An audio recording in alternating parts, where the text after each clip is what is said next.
Hi, welcome Stratford and area folks. My name is Keith Reynolds. I'm a pastor at Avondale United Church, and I'm here with Lisa Wild. We'll get into all the good things Lisa's going to share in a moment.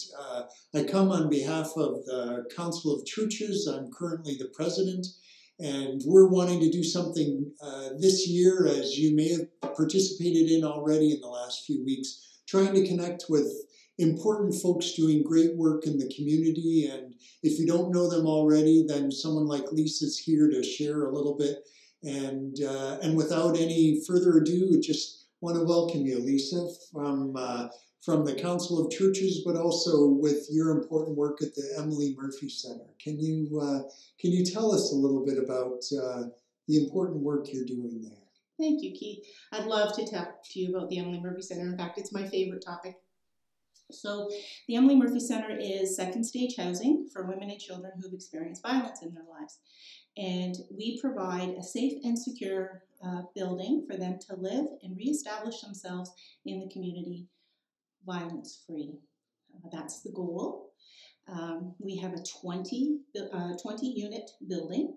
So we have the capability to have up to 20 families in our building at any given time. And then we also do an outreach service, which provides women and children with an opportunity to stay where they are in a safe manner. We do some safety planning, and we do things like skills around life skills, budgeting, job experience, that sort of thing in the community. We also run the supervised access programs of Perth and Huron counties, and that is a program by which custodial parents and non-custodial parents can do exchanges or visits with their children in a really safe way. So we do that in Stratford, we do that in Listowel, Exeter, Goderich, and Clinton.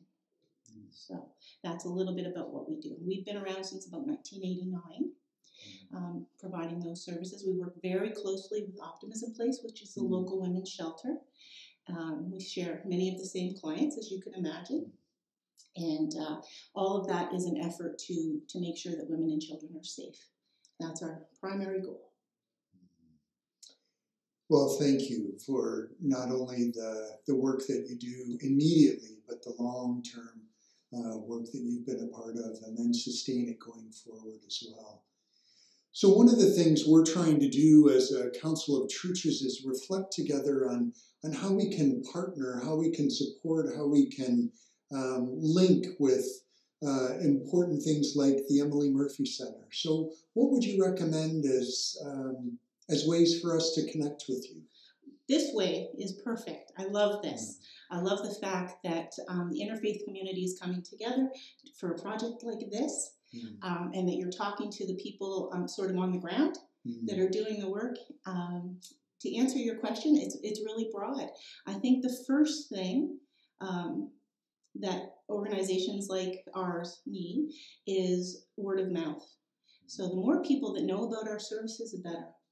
And so the interfaith community is amazing at spreading the word and providing assistance for folks who need help. So if you, at the top of your list, top of your head, you know that one of your folks is experiencing some difficulties, you know who to call and who to refer to. That's critical for us. It's not, this topic, the topic of violence against women is not one that's still easily talked about. One of the goals that I have is to make sure that folks are not uncomfortable talking about this, that it's happening a lot, and they understand that. And the more that they can talk about it, the less likely a woman is going to die in her situation.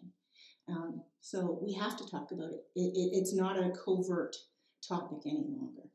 So this is wonderful. I love this.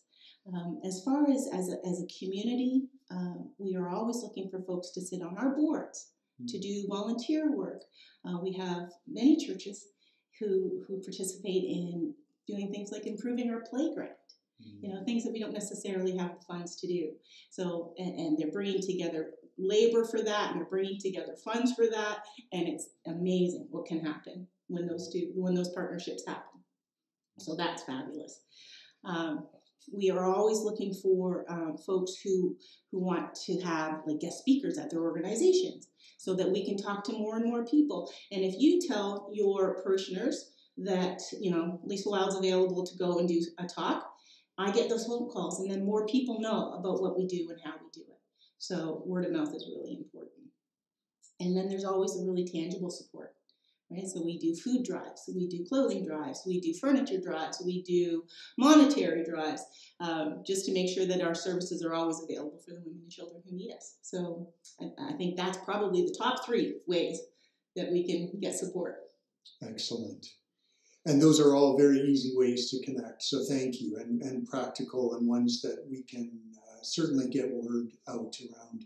If in a more direct way, how can people be in touch with you or with the Emily Murphy Center specifically? Sure, we're really easy to get a hold of. Mm-hmm. So on the internet, if you're on the internet, we're at www.emilymurphycenter.com. My phone number at the office is 519-273-7350. My email address is info@emilymurphycenter.com. We have, we're not 24/7, I will qualify that, so there's not somebody in the building all the time, staff-wise, but, we have long hours sometimes. If you're in crisis, I recommend that folks call Optimism Place because they are staffed 24/7. So that's something else, and I'm sorry I don't have that phone number off the top of my head, but that's another way. But ultimately, we're reachable. Great. Yeah.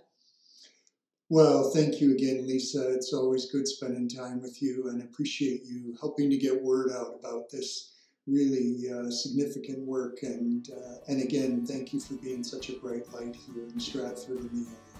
Thank you, Keith. It's been a pleasure.